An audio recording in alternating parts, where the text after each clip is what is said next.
ഇനി വല്ലപ്പോഴും രാത്രിയിൽ വന്ന് പോവാറുണ്ടോന്ന് നമുക്കറിയില്ല. സ്റ്റേഷനിലുള്ള ആള് അങ്ങനെ ഒരു സാഹചര്യത്തിൽ കണ്ടതായിട്ട് പോലീസിന് മനസ്സിലാകുന്നു.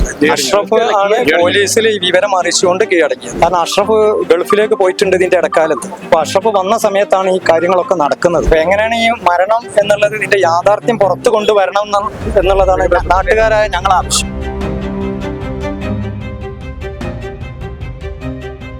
നമസ്കാരം. കോഴിക്കോട് പന്തീരങ്കാവിനടുത്ത് മുണ്ടുപാലത്ത് വാടക വീട്ടിൽ യുവാവിനെ മരിച്ച നിലയിൽ കണ്ടെത്തിയതിൽ ദുരൂഹത ഇനിയും ഒഴിയുന്നില്ല. ഇന്നലെ രാത്രിയോടുകൂടിയാണ് അഷ്റഫ് എന്നയാൾ പന്തീരങ്കാവ് പോലീസിനെ വിളിച്ച് ഇത്തരത്തിൽ ഒരു യുവാവ് വാടക വീട്ടിൽ മരിച്ചു കിടക്കുന്ന നിലയിലുണ്ട് എന്നുള്ളത് അറിയിക്കുന്നത്. ഈ അഷ്റഫിനെ പിന്നീട് പോലീസ് കസ്റ്റഡിയിൽ എടുക്കുകയും ചെയ്തിട്ടുണ്ട്.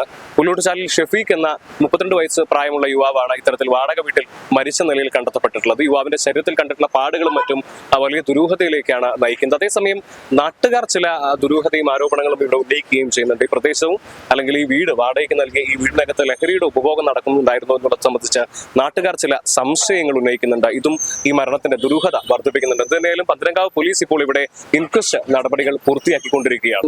ഇങ്ങനെ മുണ്ടുപാലം ഭാഗത്ത് ഒരു ക്രൈം റിപ്പോർട്ട് ചെയ്തിട്ടുണ്ട്. ഒരാൾ വന്ന് കൺഫസ് ചെയ്തിട്ടുണ്ട്. ഇങ്ങനെ പിന്നെ ഏകദേശം ഒരു 3 മണിയോടെ ഏകദേശം പോലീസ് സ്പോട്ട് ഐഡന്റിഫൈ ചെയ്ത് ഇവിടെ ക്രോസ് ബാർ കെട്ടിപ്പോയതാണ്. പിന്നെ ഇപ്പോൾ ബാക്കി നടപടിക്രമങ്ങളൊക്കെ രാവിലെയാണ് നടന്നത്. വൃത്തിയായിട്ട് ഇപ്പോൾ നമുക്ക് ആളെ കസ്റ്റഡിയിലുള്ള ആളെ പറ്റി ഇപ്പോൾ ധാരണയുള്ളൂ. പിന്നെ ഒരു അല്ലാത്തൊരു അഭ്യൂഹം എന്താണെന്ന് നമുക്ക് കൃത്യമായിട്ട് ഒരു അന്വേഷണ വിവരം കിട്ടാതെ പറയുന്നത് ക്ലിയർ അല്ല. ചില സംശയങ്ങൾ പ്രകടിപ്പിക്കുന്നുണ്ട്. അല്ല, അത് പറയേണ്ട ഒരു സാഹചര്യം എന്താ വെച്ചാൽ ഇപ്പം ഇതില് പിന്നെ സ്റ്റേഷനിലുള്ള ആള് അങ്ങനെ ഒരു സാഹചര്യത്തിൽ കണ്ടതായിട്ട് പോലീസിന് മനസ്സിലാകുന്നു. അപ്പൊ അതിന്റെ പേരിലാണ് ബാക്കി നമ്മളിപ്പോ കൃത്യമായിട്ട് ഒരാൾ മരണപ്പെട്ട ആളെ പറ്റി അങ്ങനെ ഒരു സാധനം കൃത്യമായിട്ട് ഒരു ധാരണ ഇല്ലാതെ പറയേണ്ടതാണ് എൻ്റെ വ്യക്തിഗതമായിട്ടുള്ള ഒരു അഭിപ്രായം. പിന്നെ പുതിയ സമയത്ത് ഇവിടെ വേറെ പ്രശ്നം വെച്ച് നമ്മൾ കേൾക്കാറില്ല. അത് വാടകയ്ക്കുള്ള വീടാന്നല്ലാതെ അതിന്റെ അപ്പുറത്തേക്ക് നാട്ടുകാരുടെ ഇടയിൽ ഇവിടെ വലിയ ധാരണ ഇല്ല. ആരാണ്ടാന്ന് പക്ഷെ വലിയ പ്രശ്നങ്ങളോ പ്രയാസങ്ങളായിട്ടൊന്നും പുറത്തേക്ക് ഉണ്ടാവാറില്ല. നാട്ടുകാരായിട്ടൊരു ബന്ധമില്ല. ഇവര് വാടകയ്ക്ക് എടുത്ത് താമസിക്കാന്നുള്ളതല്ലാതെ അതും സ്ഥിരം ഇവിടെ താമസക്കാരല്ല. എനിക്ക് തോന്നുന്നു ഓരോരോ ജോലിന്റെ ഇതൊക്കെ പർപ്പസൊക്കെ ആയിട്ടാണ് വാടകയ്ക്ക് എടുത്തത്. മരിച്ച ആള് നമുക്ക് ഇവിടെ ഇപ്പോ ഷെരീക്ക് വരുന്നതൊന്നും നമ്മൾ കണ്ടില്ല. ഇനി വല്ലപ്പോഴും രാത്രിയിൽ വന്ന് പോവാറുണ്ടോന്ന് നമുക്കറിയില്ല. വാടകയ്ക്ക് എടുത്തത് അഷ്റഫാണ്.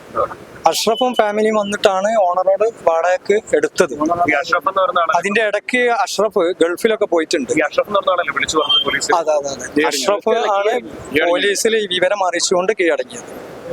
അപ്പൊ എങ്ങനെയാണ് ഈ മരണം എന്നുള്ളത് ഇതിന്റെ യാഥാർത്ഥ്യം പുറത്തു കൊണ്ടുവരണം എന്നുള്ളതാണ് നാട്ടുകാരായ ഞങ്ങൾ ആവശ്യം. കണ്ടിട്ടുണ്ട്. അതിൽ ചെറിയ പാടുകൾ നമുക്ക് കാണാൻ സാധിച്ചിട്ടുണ്ട്.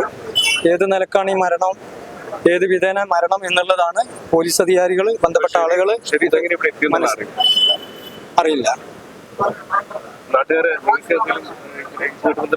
ഇനിയിപ്പോ ഒരുപക്ഷെ അഷ്റഫ് വാടകയ്ക്ക് എടുത്തിട്ട് ഷെരീഖിനോ ഇനി അവരെ സുഹൃത്തുക്കൾക്കോ ഇത് വാടകയ്ക്ക് കൊടുത്തിരുന്നോന്ന് അറിയില്ല.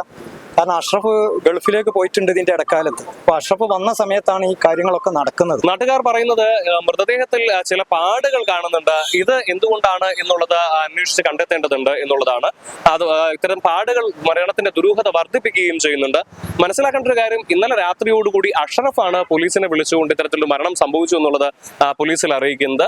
എന്നാൽ പിന്നീട് പോലീസ് ഇത്തരത്തിലെത്തിയ ഷെരീഖിന്റെ ശരീരത്തിൽ ചില പാടുകളും മറ്റും കണ്ടതോടുകൂടി അഷ്റഫിനെ വിശദമായി ചോദ്യം ചെയ്യുകയും അതോടുകൂടി അഷ്റഫ് തന്നെ സമ്മതിക്കുകയും ചെയ്തു താൻ ഷെരീഖിനെ മർദ്ദിച്ചിട്ടുണ്ട് എന്നുള്ളത്. എന്നാൽ എന്താണ് മർദ്ദനത്തിന്റെ കാരണമെന്നും ഈ മർദ്ദനമാണോ മരണത്തിലേക്ക് നയിച്ചത് എന്നുള്ളത് സംബന്ധിച്ചും കൃത്യമായ ഒരു ധാരണയിലേക്ക് എത്തിച്ചേരാനായിട്ട് ഇനിയും സാധിച്ചിട്ടില്ല. ഈ മരണപ്പെട്ട ഷെരീഖ് ഇവിടുന്ന് അധിക ദൂരത്തിലല്ലാതെ തന്നെയാണ് താമസിക്കുന്നത്. എന്നാൽ ഷെരീഖ് എപ്പോഴാണ് ഈ വീടിനകത്ത് എത്തിച്ചേർന്നത് എന്ന് സംബന്ധിച്ച് ഇപ്പോഴും ഒരു വ്യക്തതയില്ല. അഷ്റഫ് അതായത് ഇപ്പോൾ പോലീസിന്റെ കസ്റ്റഡിയിലുള്ള അഷ്റഫ് തന്നെയാണ് ഈ വീട് വാടകയ്ക്ക് എടുത്തിരിക്കുന്നത് എന്നുള്ളതാണ്. എന്നാൽ അഷ്റഫും കുടുംബവും ഇവിടെ സ്ഥിരമായിട്ട് താമസിക്കാറൊന്നുമില്ല. അയാൾ തന്റെ ജോലിയും മറ്റുമായിട്ട് യാത്രയിലായിരിക്കും എന്നുള്ളതാണ് നാട്ടുകാരെന്ന് നമുക്ക് മനസ്സിലാക്കാനായിട്ട് സാധിക്കുന്ന ഒരു കാര്യം. ഇതിനിടയിലാണോ ഷെരീഖ് ഇവിടെ എത്തിച്ചേർന്നത് എന്നുള്ളൊരു ചോദ്യമാണ് ഇപ്പോൾ നാട്ടുകാരുടെ ഭാഗത്തുനിന്നുള്ളത്. എന്തിനായാലും മരണത്തിൽ വലിയ ദുരൂഹതയുണ്ട്. ഇത് അടിയന്തരമായി ദുരൂഹത നീക്കണം. എന്താണ് മരണത്തിന് കാരണം എന്നുള്ളത് കണ്ടെത്തണമെന്നാണ് നാട്ടുകാരുടെ ആവശ്യം.